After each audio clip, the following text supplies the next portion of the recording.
আসসালামু আলাইকুম রহমতুল্লাহি ওবারাকাতু। পবিত্র রমজান মাস। ইফতারের সামান্য পূর্বে মা তার মেয়েকে বললেন, ইফতারি তৈরিতে আমাকে একটু সাহায্য করো।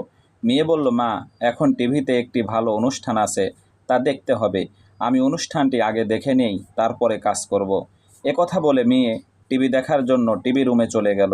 মায়ের জবরদস্তির ভয়ে সে ভেতরে থেকে দরজা বন্ধ করে টিভি দেখতে থাকে। এদিকে মা তার মেয়েকে ডাকাডাকি করতে থাকে, কিন্তু মেয়ে কোনো জবাব দেয় না। বেশ দেরি হলো। ঘরের অন্যান্যরা যথাসময়ে এসে ইফতার করলো, কিন্তু মেয়ে তো রুম থেকে বের হচ্ছে না। মা বাহির থেকে খুব জোরে দরজায় কড়া নাড়াতে থাকেন, কিন্তু কোনো আওয়াজ নেই। মেয়ের কোনো সাড়া শব্দ না পেয়ে মায়ের ভয় হলো। বিষয়টি মেয়ের পিতা ও ভাইদের দৃষ্টিগোচর করা হলো। তারা দরজা ভেঙে ভিতরে প্রবেশ করে দেখে মেয়ে ওপর হয়ে পড়ে আছে। তার কাছে গিয়ে নাড়াচাড়া করে দেখল সে আর দুনিয়াতে নেই। কিন্তু এখন দেখা দিল আর এক বিপদ। মেয়েটিকে তারা সবাই ধরাধরি করে মাটি থেকে উঠাতে চাইল, কিন্তু লাশ কিছুতেই মাটি থেকে উঠাতে পারছে না। তারা যতই জোর করে উঠাতে চাইছে, সে যেন ততই শক্তভাবে মাটির সাথে আঁকড়ে ধরে আছে। তারা সকলেই ক্লান্ত হয়ে গেল। এখন কি করার? তাদের একজন হঠাৎ করে টিভি সেটটি উঠাতেই লাশটিও টিভির সাথে উঠে যাচ্ছে। এখন টিভি সেটটি উঠালেই লাশটিও উঠে, অন্যথায় সে মাটির সাথে আঁকড়ে থাকে।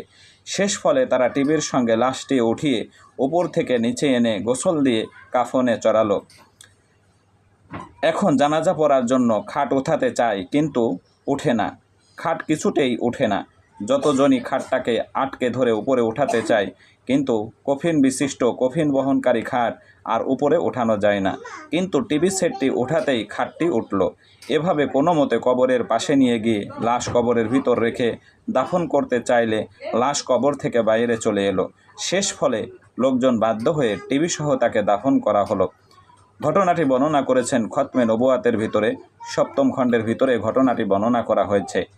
এই জন্য আমাদের জীবনের প্রত্যেকটা মুহূর্তই অত্যন্ত গুরুত্বপূর্ণ, এবং এই সময়টাকে আমরা যদি হেলাই খেলায় গোনার মধ্য দিয়ে কাটাই, তাহলে এরকমের ভয়াবহ বিপদ আমাদের জীবনেও নেমে আসতে পারে।